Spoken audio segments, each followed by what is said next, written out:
Good morning children. आज हम बात करने जा रहे हैं काल की। काल यानी कि हमने देखा था कि क्रिया से संबंधित शब्द होता है काल, और ये पिछले मॉड्यूल में आपको समझाया गया था कि काल कहते किसे हैं। काल यानी कि क्रिया का समय। क्रिया काम वाले शब्दों को कहते हैं। अब जब हम कोई काम करते हैं तो हम ये देखते हैं कि वो काम कब किया गया है, तो उस काम के करने के समय को ही हम काल कहते हैं सरल शब्दों में। तो आज हम यह जानेंगे कि काल की परिभाषा क्या है और उसके भेद क्या है। देखिए, चलिए हमने यहाँ परिभाषा लिखी है काल की कि क्रिया के जिस रूप से उसके होने के समय कि यानी क्रिया कब की जा रही है, उसके होने के समय का बोध हो उसे काल कहते हैं। तो यहाँ पर हम ये कह सकते हैं कि क्रिया कब की जा रही है, किस समय में की जा रही है, वो हमें कौन बताता है? काल। तो क्रिया के होने के समय का बोध कराने वाले शब्द कहलाते हैं काल। काल यानी समय, और यहाँ पर काल हुआ क्रिया का। अब क्रिया के काल जो हमने देखा कि समय को हम काल कह रहे हैं, काल के कुल भेद कितने हैं? तो यहाँ हमने देखा काल के 3 भेद हैं। काल को हमने 3 हिस्सों में बांटा है, यानी कि कह सकते हैं कि काल के 3 भेद होते हैं। पहला होता है भूतकाल, जो बीते हुए समय की बात करता है। भूतकाल बीते हुए समय की बात करता है। वर्तमान जो चल रहा है उस समय की बात करता है। और भविष्यकाल यानी आने वाले समय को बताता है। जैसे हम कह सकते हैं कि वीणा पतंग उड़ा रही थी।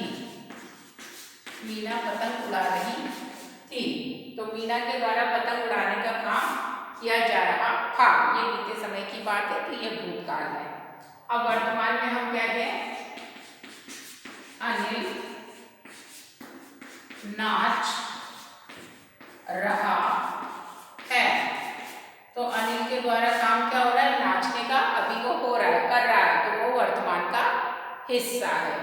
भविष्यकाल, माताजी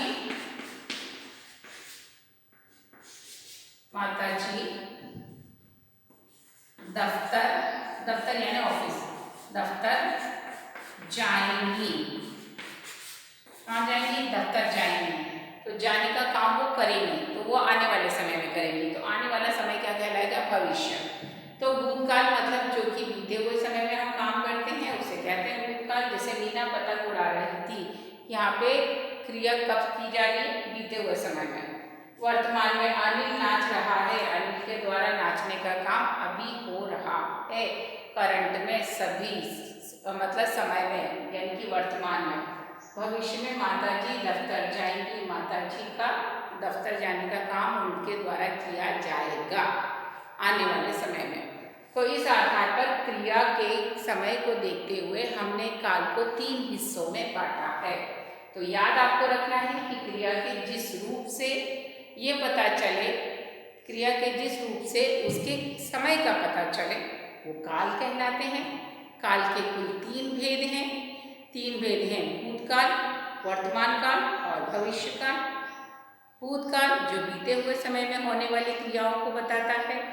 वर्तमान काल में क्रिया यानी कि वर्तमान समय में हो रही है, हमारे सामने वो चल रही है। और भविष्य काल जो आने वाले समय में की जाएगी, उस क्रिया की बात की जाती है। तो क्रिया के समय को हमने 3 हिस्सों में बांट दिया है, भूत, वर्तमान और भविष्य। तो आप परिभाषा, ये तीनों भेद और इनके उदाहरण कॉपी में लिखबद्ध कर लीजिए, और अलग अलग काल के भेद और उनके उदाहरणों से हम आपको परिचित कराएंगे आगे वाले मॉड्यूल्स में। तब तक के लिए टेक केयर, बाय।